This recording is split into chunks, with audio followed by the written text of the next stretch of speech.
Yes, ഇടുക്കിയിലേക്ക് തന്നെ പോകാം. വിവരങ്ങൾക്കായി മുഹമ്മദ് ആഷിഖ് വിവരങ്ങൾ നൽകും ഇടുക്കിയിൽ നിന്ന്. Ashiq, good morning. എന്തായാലും ഇന്നലെ ഒരു അതിതീവ്ര മഴ, ഇന്നലെയും കഴിഞ്ഞ ദിവസങ്ങളുമൊക്കെ ആയിട്ട് പെയ്ത അതിതീവ്ര മഴയ്ക്ക് ഇന്ന് അല്പം ശമനം ഉണ്ടാകുമെന്ന് തന്നെ പ്രതീക്ഷിക്കുന്നു. എന്തായാലും ശുചീകരണ പ്രവർത്തനങ്ങളൊക്കെ കടക്കാൻ വിധത്തിൽ ഈ വെള്ളമൊക്കെ ഇറങ്ങി തുടങ്ങി എന്നാണ് പ്രതീക്ഷിക്കുന്നത്. അപ്പോൾ എന്താണ് ഇന്നത്തെ വിവരങ്ങൾ? ഇന്നലെ രാത്രി പെയ്ത മഴ ഏതെങ്കിലും തരത്തിൽ വലിയ ബുദ്ധിമുട്ടുണ്ടാക്കിയോ ആഷിഖ്?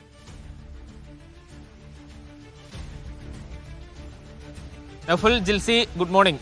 ഇന്നലത്തെ സാഹചര്യമല്ല ഇന്ന് ഇടുക്കിയിലെ ഹൈറേഞ്ചിൽ ഉള്ളത് എന്ന് ആശ്വാസകരമായി തന്നെ ആദ്യം തന്നെ പറയട്ടെ. മഴ താരതമ്യേന കുറവാണ്. ഇന്നലെ രാത്രിയെല്ലാം നെടുങ്കണ്ടത്തും മറ്റു ഭാഗങ്ങളിലുമൊക്കെ ശക്തമായ മഴ മണിക്കൂറുകളോളം ലഭിച്ചെങ്കിലും വെള്ളം കയറിയിട്ടുള്ളതെല്ലാം തന്നെ ഇറങ്ങിപ്പോയിട്ടുണ്ട്. കല്ലാറിലെ ജലനിരപ്പെല്ലാം താഴ്ന്നിട്ടുണ്ട് എന്നുള്ളത് വലിയ ആശ്വാസകരമായ കാര്യമാണ്. ഇന്നലെ രാത്രിയിലെ കണക്കെടുത്ത് നോക്കുകയാണെങ്കിൽ കുമളി, തൊടുപുഴ, നെടുങ്കണ്ട ഭാഗങ്ങളിൽ ശക്തമായ മഴ ഏതാനും മണിക്കൂറുകൾ നീണ്ടുനിന്ന മഴ ലഭിച്ചിട്ടുണ്ട്. അതേസമയം വെള്ളക്കെട്ടുകളെല്ലാം തന്നെ ഇറങ്ങിയിരിക്കുന്നു എന്നുള്ളതാണ്. നെടുങ്കണ്ടത്തെ വെള്ളം കയറിയിട്ടുള്ള പ്രദേശങ്ങളിലുള്ള ശുചീകരണ പ്രവർത്തനങ്ങളടക്കം ഇന്ന് ആരംഭിക്കാനിരിക്കുകയാണ്. കല്ലാർ അണക്കെട്ടിലെ 3 ഷട്ടറുകൾ അടച്ചു. ഒരു ഷട്ടർ മാത്രമാണ് ഇപ്പോൾ തുറന്നു വെച്ചിട്ടുള്ളത് എന്നുള്ളതാണ്. കുമളിയിലാണ് ഒരു ദാരുണമായ സംഭവം ഉണ്ടായത്. ഇന്നലെ രാത്രി അതിശക്തമായ മഴയിൽ കുമളി വെള്ളാരംകുന്നിൽ മണ്ണിടിഞ്ഞു വീണ് റോഡിലേക്ക് കിടന്നിരുന്നു. രാത്രി കടയടച്ച് വീട്ടിലേക്ക് മടങ്ങിയ 60-കാരനായ തങ്കച്ചൻ എന്ന വയോധികന് ദാരുണമായ ഒരു അപകടം ഈ മണ്ണിടിഞ്ഞു കിടക്കുന്ന മണ്ണിലേക്ക് ഇടിച്ചു കയറുകയും വാഹനം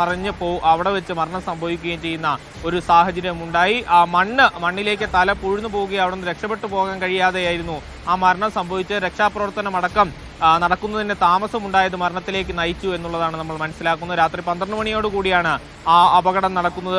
തങ്കച്ചന്റെ മരണം മാറ്റി നിർത്തിയാൽ ജില്ലയിൽ മൊത്തത്തിൽ തന്നെ ആ നിലയിലുള്ള ഏതെങ്കിലും തരത്തിലുള്ള അപകടങ്ങൾ ഉണ്ടായിട്ടില്ല എന്ന് തന്നെ പറയാം. പക്ഷേ ശക്തമായ മഴ ഇന്നലെ രാത്രിയിൽ ലഭിച്ചിട്ടുണ്ട്. കുമളിയിൽ അതിശക്തമായ മഴയാണുള്ളത്. മുല്ലപ്പെരിയാർ ഡാമിന്റെ കാര്യം നമ്മൾ എടുത്തു പറയേണ്ടതാണ്. കുമളിയിലെ അതിശക്തമായ മഴ കൂടി ഉള്ളതിനാൽ തന്നെ ജലനിരപ്പ് ഇപ്പോഴും താഴാതെ തുടരുകയാണ്. 13 ഷട്ടറുകളും മുല്ലപ്പെരിയാറിന്റെ ഇപ്പോഴും തന്നെ തുറന്നു വെച്ചിരിക്കുകയാണ്. എന്നിട്ട് കൂടിയും 139.2 അടിയിലേക്ക് ജലനിരപ്പ് ഉയർന്നതല്ലാതെ ജലനിരപ്പ് താഴുന്ന സാഹചര്യം ഈ ഘട്ടത്തിലും ഇല്ല എന്നുള്ളതാണ്. ഏതായാലും നിലവിൽ കനത്ത ജാഗ്രതാ നിർദ്ദേശങ്ങൾ ജില്ലാ ഭരണകൂടം നൽകിയിട്ടുണ്ട്. നെടുങ്കണ്ടത്തെ ശുചീകരണ പ്രവർത്തനങ്ങൾക്ക് അവിടുത്തെ തദ്ദേശ സ്ഥാപനങ്ങളടക്കം നേതൃത്വം നൽകും എന്നാണ് നമുക്ക് മനസ്സിലാക്കാൻ കഴിയുന്നത്. മുണ്ടിയെരുമയിലെയും സന്യാസിയോടെയും തൂക്കുപാലത്തെയും ഒക്കെ വ്യാപാര സ്ഥാപനങ്ങൾ ക്ലീനിംഗ് പ്രവർത്തനത്തിലേക്ക് കടക്കാൻ ഒരുങ്ങുകയാണ്. അതേസമയം ജില്ലാ ഭരണകൂടം ഇന്നലെയും മിനിയാന്നും രാത്രിയും ഇന്നലെ രാത്രിയും ഒക്കെ ആയിട്ടുണ്ടായിട്ടുള്ള വലിയ മഴയിൽ എത്രത്തോളം നാശനഷ്ടങ്ങൾ ഉണ്ടായി എന്നുള്ളത് കണക്കാക്കിക്കൊണ്ടിരിക്കുകയാണ്. പ്രാഥമികമായ ഒരു കണക്കെടുത്ത് നോക്കുമ്പോൾ ഏതാണ്ട് 50ഓളം വീടുകളിൽ വെള്ളം കയറിയിട്ടുണ്ട്. അത്ര തന്നെ വ്യാപാര സ്ഥാപനങ്ങൾ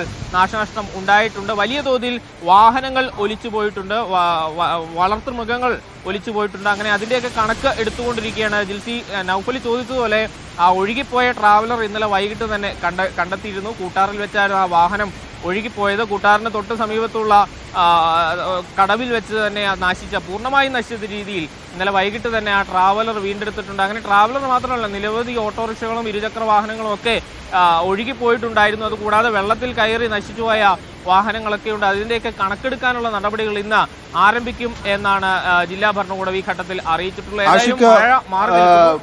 ആളപായമൊന്നും ഉണ്ടായില്ല. ഇപ്പൊ ഇന്ന് ഒരു ദാരുണമായ ഒരു നിർഭാഗ്യകരമായ സംഭവം ഉണ്ടായി എന്നത് ഒഴിച്ചു നിർത്തിയാൽ, പക്ഷേ വലിയ രീതിയിലുള്ള നാശനഷ്ടം ഉണ്ടായി എന്ന് തന്നെയാണ് മനസ്സിലാക്കുന്നത്. ഈ സ്ഥലങ്ങളിലൊക്കെ ആഷിക്ക് നേരിട്ട് പോയിട്ടുണ്ടാകും. ഈ വീടുകളുടെ അവസ്ഥ, അതുപോലെ തന്നെ വെള്ളം കയറിയ കടകളുടെ അവസ്ഥ, അതൊക്കെ എങ്ങനെയാണ്?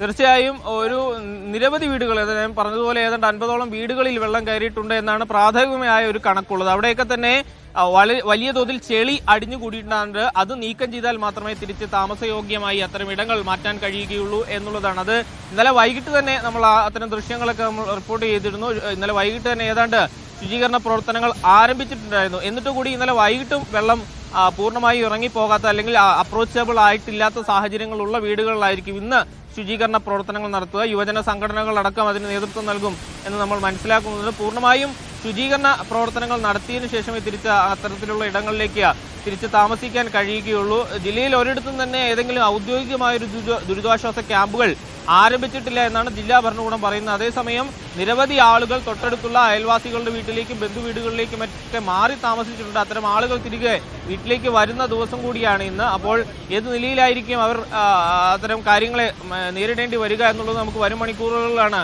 അറിയാൻ കഴിയുകയുള്ളൂ. ഏതായാലും അത്തരം ശുചീകരണ പ്രവർത്തനങ്ങളിലേക്കാണ് നെടുങ്കണ്ടം മേഖലയിൽ കടക്കുക എന്നുള്ളതാണ്. കുമളി ഭാഗത്താണ് മറ്റു ശക്തമായ മഴ അനുഭവപ്പെട്ടത്. കുമളിയിൽ ഇപ്പോൾ വെള്ളാരംകുന്നിൽ മണ്ണിടിഞ്ഞിട്ടുണ്ട്. ആ റോഡ് പൂർണ്ണമായും തടസ്സപ്പെട്ടിരിക്കുന്ന നിലയാണ്. അവിടുന്ന് മണ്ണ് മാറ്റുന്നത് ഇന്നലെ ഏതാണ്ട് ഭാഗികമായി തന്നെ ക്രെയിൻ ഉപയോഗിച്ചും മറ്റും അവിടുത്തെ മണ്ണ് അല്പാൽപ്പം മാറ്റിയിട്ടുണ്ട്. പൂർണ്ണമായി മാറ്റുന്ന നടപടികൾ ഇന്ന് പുലർച്ചെയോടെ ആരംഭിക്കും എന്നാണ് പറയുന്നത്. കുമളിയിലെ മഴയാണ് ഏറ്റവും വലിയ ആശങ്ക സൃഷ്ടിക്കുന്നത്. കാരണം കുമളിയിലെ മഴ മുല്ലപ്പെരിയാർ ഡാമിലെ ജലനിരപ്പ് ഉയരുന്നതിനും കൂടാതെ പെരിയാറിലെ ജലനിരപ്പ് ഉയർത്തുന്നതിനും കാരണമാകും. ഇന്നലെ രാത്രി പെരിയാർ കരകവിഞ്ഞൊഴുകി കുമളിയിലെ നിരവധി വീടുകളിലേക്കും കടകമ്പോളങ്ങളിലേക്കും ഒക്കെ വെള്ളം കയറിയിട്ടുണ്ട്. പക്ഷേ ഇന്നലെ രാത്രിയിൽ പെയ്ത വലിയ ശക്തമായ മഴ, അതേ തുടർന്നുണ്ടായ നെടുങ്കണ്ടത്തുണ്ടായ അസാധാരണമായ പ്രളയ സമാന സാഹചര്യത്തോളം കുമളിയിലെ സാഹചര്യങ്ങൾ മാറിയിട്ടില്ല എന്നുള്ളത് വലിയ ആശ്വാസകരമാണ്. നൗഫൽ.